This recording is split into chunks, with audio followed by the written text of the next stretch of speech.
Welcome, one and all, to the mystical world of Filbar.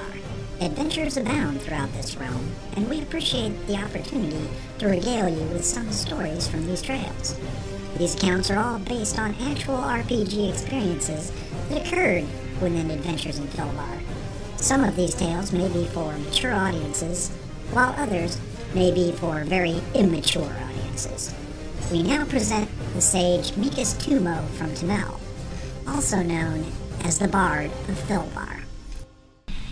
Welcome to session Fartook-115. On our last episode, the group each found lodgings and dates were located for both Bulger and Lady Irena. Sister Elaine went to the local temple to pay her respects, while Farius Stoutheart headed to a tavern. Cabe Silvertongue drank wine at a local eatery until he was pressed about his adventures in getting to Hadonfield. The query led to a full-on performance of his bardic skills that brought in quite a crowd. After dividing the take from the house, Cabe was stopped again outside by the individual that had started the issue. The pair exchanged pleasantries until the bard was knocked unconscious by an unseen figure.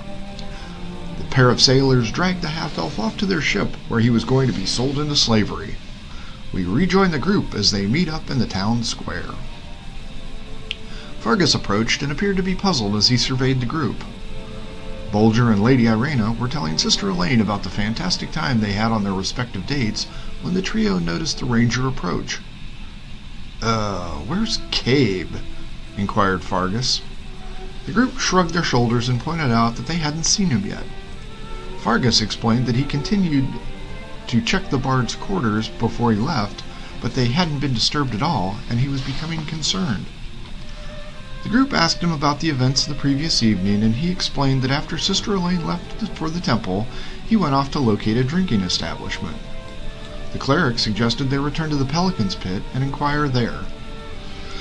Bulger grinned loudly and pointed out that maybe he got lucky too, but a growing pall was beginning to fall over the adventurers. A short walk later found the group in front of the business that had not yet opened for the morning. The proprietor and his daughter, the barmaid, spoke with the group. They explained that after the two had left, their associate stirred up quite the crowd with some fantastic stories. The pair pointed out that they were thrilled to be in the presence of the great adventurers. Puzzled, the group quickly learned that their exploits had been better documented than they had been at Nako Keep. Lady Irena broke through the thank yous and inquired about Cabe. The owner wrinkled his nose and pointed out that the last he had seen of the half-elf was him leaving with a very expensive bottle of wine. "I'm a little bit disappointed he wasn't more cautious." Sister Elaine queried the man about the strange comment, and the young woman answered, "Well, apparently he was clumsy and broke the bottle along with the contents in front of our business." The group looked at each other and became alarmed, pointing out that Cabe was always careful with his wine. Frantically searching the dock area for more clues, they located none until the business owner pointed to the dock. "You can ask that guy," said the man. "He was the one that encouraged your friend to perform." The party spied a ship called the Folly and a pair of men on deck watching them. The group was thankful and began to head that way, but noticed the men seemed to be quickly untying the boat. The adventurers quickened their pace, yelling out for the men to ask them some questions, but they had already cast the lines off. Fargus reached the end of the dock and yelled to them to answer some questions, but the pair were pushing the boat out further into the bay with long poles. Cabe's eyes fluttered open, and the pain in his skull was immense. His mouth was dry and had a rag tucked into it, and he felt a rope binding his hands. Looking around, he could tell he was in some kind of long box and began to struggle. Hearing voices outside, he recognized one of them as the man he had been speaking with before blacking out. The hushed conversation was audible only to his elven ears, and he quickly figured out that he had been kidnapped and was on a boat starting to sail away. Tapping his foot, he quickly found the end of the box and began to kick at it. The wood was strong, but not so much as the bard's resolve. Several strong strikes later, a hole opened up in the box, and light began to stream in. Exhausted, Cabe waited for his kidnappers to come abuse him further. On the docks, Fargus quickly realized that the men were attempting to evade the area, and fear quickly gripped him. A loud crash was heard from the boat, and a foot appeared out of a long box on the deck of the vessel. Sister Elaine was standing nearby and quickly recognized the boot. "By Dilo, that's Cabe's boot! They've kidnapped him!" she exclaimed. Fargus, Elaine, and Bolger spun around quickly, but noticed that Lady Irena had already retreated and was running down the walkway towards the final dock before the bay.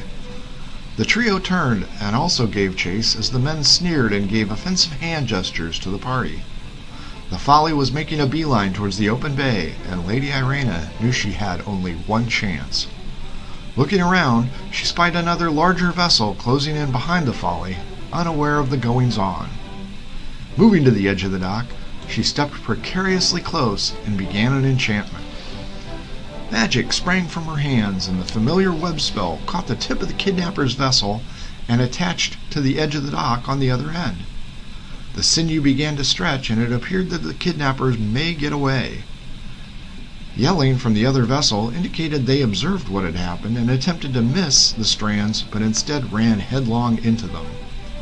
The weight of the second ship stretched the magic to its limits, but caused the Folly to be slung back towards the shoreline. The momentum carried the kidnapper's vessel into the side of the dock, where the four adventurers stood before the second ship, snapped the web spell. The heroes jumped onto the Folly, and melee began in earnest. Caught off guard and dizzy from the jolt, the two sailors were little match for the angry and overpowering adventurers. The fight was brief, and the party was victorious. Whistles snapped them out of their fury, and it was obvious that the local constables had been called and were arriving in force. Fargus and Lady Irena held the pair of sailors at bay with drawn weapons, while Bolger and Sister Elaine smashed through the box holding Cabe. The stunned half-elf felt relief as he observed his friends saving him and expounded compliments on saving his life. He was quickly released from the bonds and lunged towards the man who had lured him in, but guards tackled him prior to impact, causing the small craft to teeter precariously. The watchman hauled the two miscreants back onto the dock, and the group gave their newly discovered compatriot a hug, but stopped as more muffled voices could be heard.